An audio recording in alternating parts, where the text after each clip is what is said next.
राम भक्त विभीषण।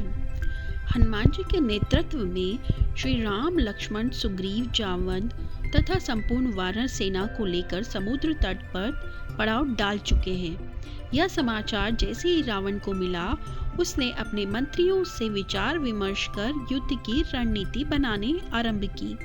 विभीषण रावण का सबसे छोटा भाई था। वह श्री राम का अनन्य भक्त था। वह जानता था कि भगवान श्री राम श्री विष्णु के ही अवतार हैं। स्वयं ब्रह्मा जी ने उसे वरदान दिया था कि भगवान जब श्री राम के रूप में अवतरित होंगे तब विभीषण को उनके सानिध्य का अवसर प्राप्त होगा। विभीषण नहीं चाहता था कि उसका भाई रावण काल का ग्रास बन जाए, अतः उसने रावण को समझाने का बहुत प्रयास किया। भ्राताश्री, आप व्यर्थ ही एक परिस्त्री के लिए श्री राम से शत्रुता मोल ले रहे हैं। वे साक्षात श्री विष्णु के अवतार हैं। उनसे शत्रुता करने वाला कभी जीवित नहीं रहा। अब आपने सीता हरण करके अनुचित कार्य किया है। यह उचित नहीं है। अब उचित यही है कि आप उन्हें लौटा कर श्री राम से क्षमा मांग ले। वे अवश्य आपको क्षमा कर देंगे। विभीषण के उपदेश रावण के कानों में पिघले शीशे के समान लगे। यह विभीषण को लात मारते हुए बोला, चुप कायर, मुझे नहीं पता था कि मेरे घर में ही मेरा शत्रु पल रहा है। तुम रहते लंका में हो और गुणगान उस राम का करते हो। तुम्हें लज्जा नहीं आती? विभीषण, यदि तुम्हें अपने राम से इतना ही प्रेम है तो इसी समय लंका छोड़कर चले जाओ।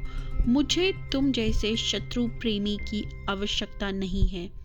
रावण द्वारा सीता हरण की घटना से विभीषण पहले ही दुखी था। इस अपमान से आहत होकर उसने उसी समय लंका छोड़ दी और अपने कुछ मंत्रियों को साथ लेकर श्री राम की शरण में चला गया। वह विभीषण की भेंट हनुमान जी से हुई। लंका दहन से पूर्व हनुमान जी उससे मिल चुके थे। उसकी राम भक्ति को हनुमान भली भांति जानते थे। वे सब प्रेम उसे श्री राम के पास ले आए। उस समय श्री राम एक शिला पर बैठे थे।